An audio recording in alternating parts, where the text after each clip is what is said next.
राष्ट्रपति पद की उम्मीदवार द्रौपदी मुर्मू की वो अनसुनी कहानी बताना चाहते हैं, जिसे सुनकर आज देश की हर महिला भावुक होगी और उत्साहित भी होगी। असल में उनकी ये कहानी हर उस आम आदमी को शक्ति देगी जो किसी बड़े खानदान या किसी बड़े घराने में, किसी पैसे वाले खानदान में पैदा नहीं हुआ, जो एक आम नागरिक की तरह दिन रात मेहनत करके अपने परिवार का पेट पालता है। और भारत के लोकतंत्र की सबसे बड़ी खूबसूरती ये है कि उड़ीसा के मयूरभंज में छोटे से मकान में रहने वाली द्रौपदी मुर्मू अब सैकड़ों एकड़ के राष्ट्रपति भवन में रहेंगी। 64 वर्ष की द्रौपदी मुर्मू फिलहाल उड़ीसा के मयूरभंज जिले के एक साधारण से घर में रहती हैं।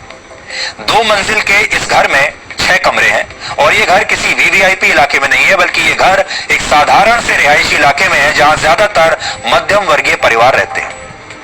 लेकिन अब द्रौपदी मुर्मू इस छोटे से घर से निकलकर दिल्ली में राष्ट्रपति भवन में रहेंगी, जो 330 एकड़ के क्षेत्र में फैला हुआ है। जिस राष्ट्रपति भवन में कुल 340 कमरे हैं, जिसका गार्डन एरिया ही सिर्फ 190 एकड़ में फैला हुआ है और जहां कुल मिलाकर 750 कर्मचारी काम करते हैं। अब द्रौपदी मुर्मू इस घर से दूसरे घर में जा रही हैं। द्रौपदी मुर्मू का जन्म 20 जून 1958 को उड़ीसा के मयूरभंज जिले में हुआ था। यानी आप समझ लीजिए कि ये उनका सबसे बड़ा बर्थडे गिफ्ट है।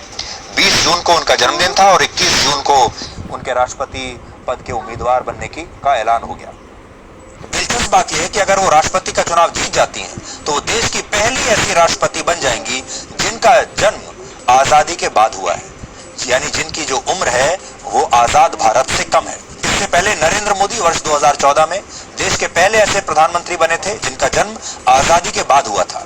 यानी द्रौपदी मुर्मू के राष्ट्रपति बनने के बाद भारत के 2 सबसे बड़े संवैधानिक पदों पर ऐसे नेता बैठे होंगे जिनका जन्म आजाद भारत में हुआ है, और ये एक बहुत बड़ा परिवर्तन है।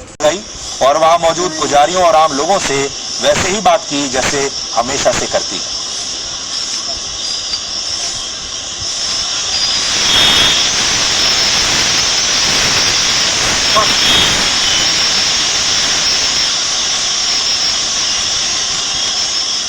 जिस तरह आज बहुत सारे लोग द्रौपदी मुर्मू के राष्ट्रपति के उम्मीदवार बनने पर हैरानी जता रहे हैं, ठीक इसी तरह की हैरानी लोगों ने तब भी जताई थी जब उनका राजनीति में प्रवेश हुआ था।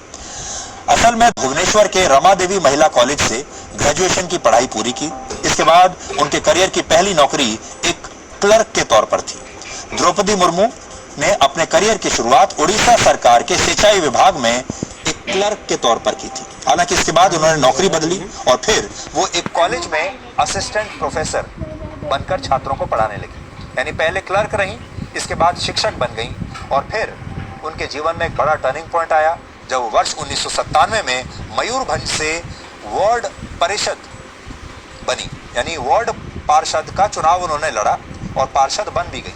इसके बाद उन्होंने अपने राजनीतिक जीवन में कभी पीछे मुड़कर देखा नहीं।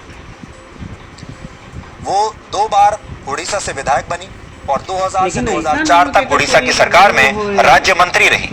फिर